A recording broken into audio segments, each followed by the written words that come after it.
leaders. And now, again, please go back to your lines. Tanaw na ito kung kinsang grupo nga mura o bibo pa. Tanaw na ito.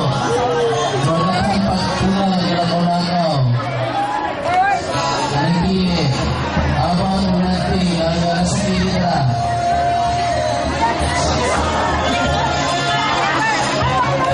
Okay, at this moment, let us all welcome our dance salindura o dancing symbol for the Hataw Dance. So karon, we request all students to please stay in your line. Tanaw na to kinsa nga grupo or kinsa nga team ang mo participate. Please participate. Varsity players, hallelujah!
Proceed to our cosplay competition. We will call on our sports coordinator, Mr. Jeremy Espinosa, for the further announcement. Back at the side of the Blackpool area to give way for our cosplay competition. So dito Malakaw, we still have our cosplay competition. We have that ninyo ang inyong cheers sa inyong mga team members.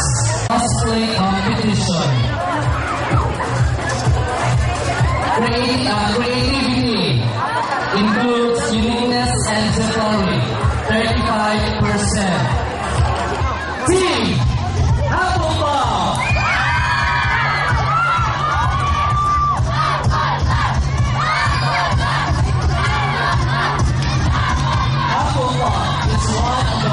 Houses of Harvard School of History and Wizardry. Its founder was the medieval witch Helga Hufflepuff. The head of Hufflepuff is Pomona Straw. The father is a house painting boss. Hufflepuff is the most inclusive among the 4 houses, valuing hard work, patience, loyalty, and fair play rather than a particular attitude in its members. Its emblematic animal is the badger, and yellow and black are its colors. Hufflepuff corresponds roughly to the element of earth, and it's for that reason that the house colors were chosen. Yellow represented wheat, while black was emblematic of soil. The Hufflepuff Points hourglass contains yellow diamonds. Once again, let's welcome Team Hufflepuff.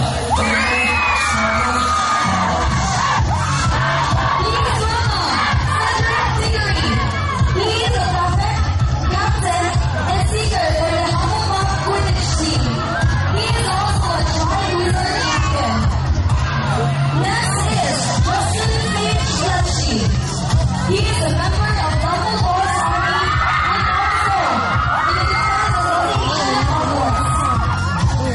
Also, Hannah Apples. He is or in the Defense Association. Hufflepuff, play the hero. One, two, three, go. We're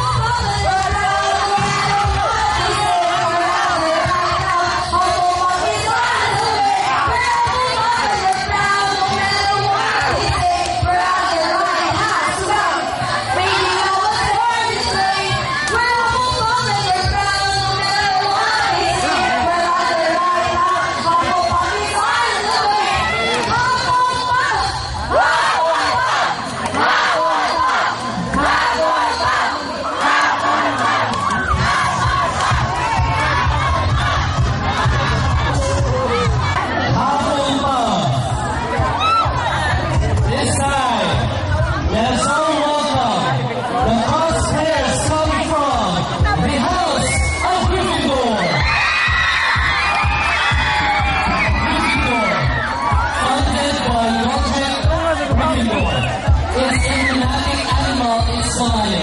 and its colors are red and gold.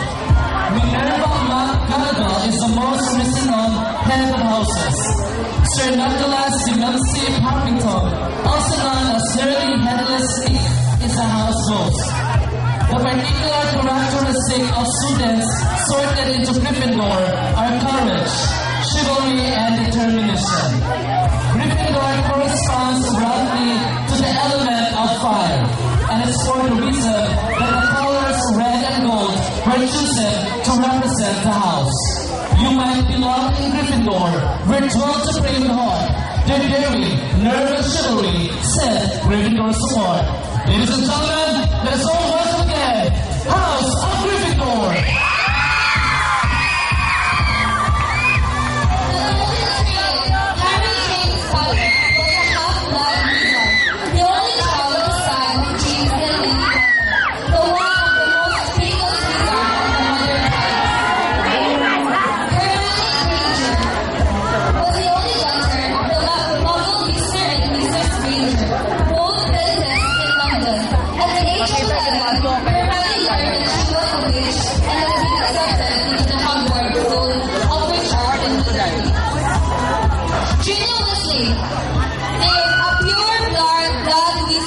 The sixth daughter of the younger brother of Bill, Charlie, Percy, Fred, and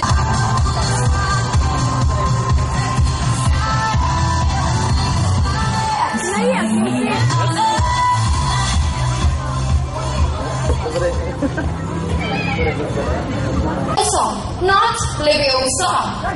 I'm Catherine Tabanian as Hermione Granger.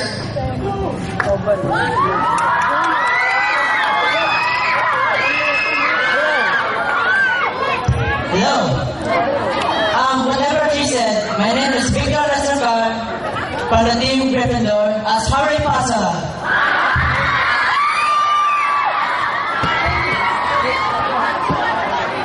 Good morning, everyone. I'm Michelle Kyle as Jeannie Wesley in Team Gryffindor. And we are the Golden Trio of Team Gryffindor. Guys, are you ready? Come on, everybody.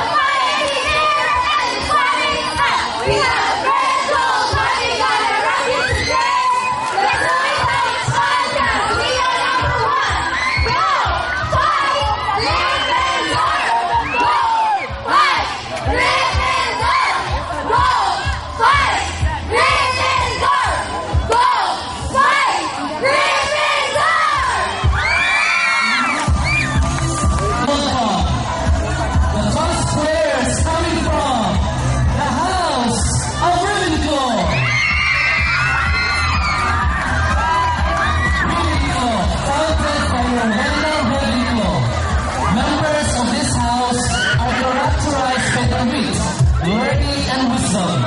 Its house colors are blue and bronze. And its symbol is the eagle. The house ghost with life was adopted as the house founder, Rowena Ravenclaw, is a green lady. Many great wizards and witches have come from this house, including Phineas Flitwick, Berwick Ollivander, and Luna Lovegood. Ravenclaw roughly corresponds with the element of air. The house colors blue and bronze were chosen to represent the sky and eagle feathers respectively, both having much to do with air. Forget a wise old Ravenclaw if you already mind, but those who quit the learning will always find their kind. Once again, ladies and gentlemen, House of Ravenclaw!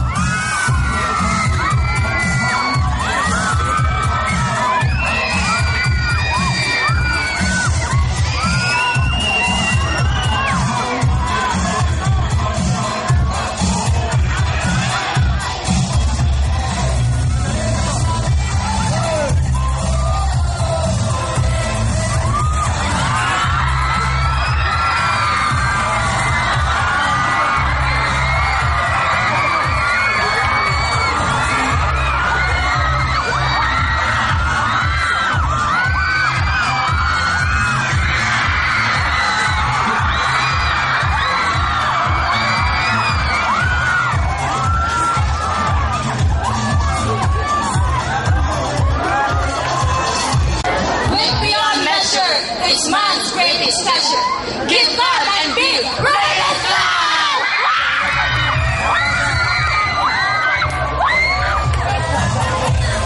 Welcome, House of Slytherin!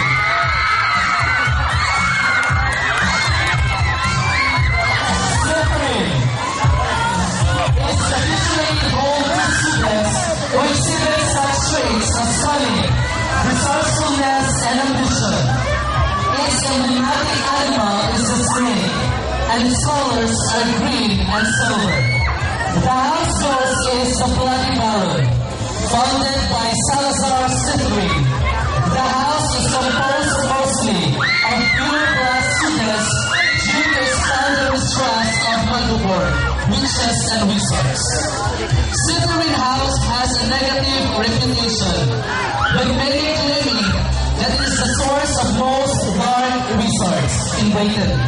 Notably, Tom Marvel Riddle, who later became Lord Voldemort, as well as a large majority of his Death Eaters. It has a traditional rivalry with Gryffindor.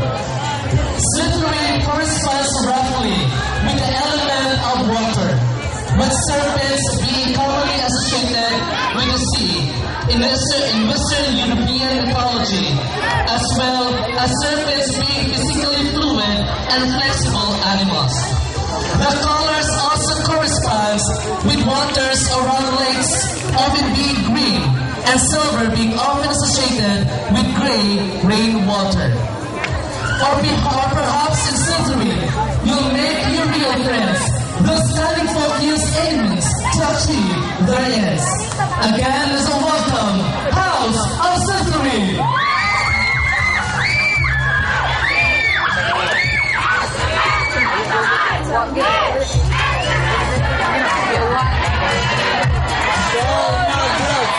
Better watch out.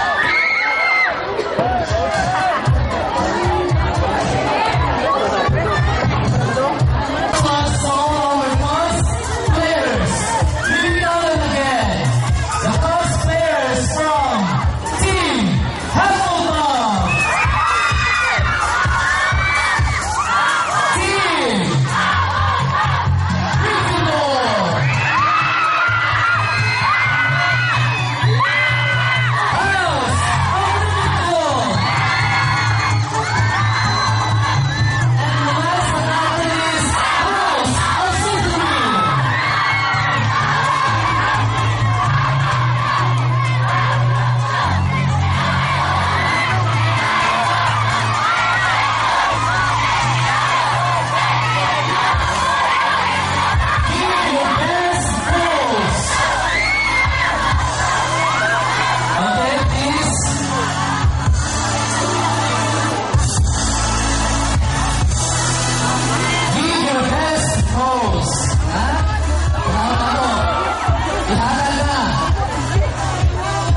handsome and beautiful in our blue. For place. Okay. 4. The best in team uniform. So, pareha naman ka na, di ba? We are, naman tayo mga guro. Depende na rin kung sa pagdala sa inyong team uniform. Together with your blackness, banners, depende na. Depende na inyo. Nasuot na mga lahat at tumaking taon mo. Lagi ang criteria na i-follow. Okay. First is the fourth placer for the best in team uniform. Goes to House of Ridicule. For our third place for our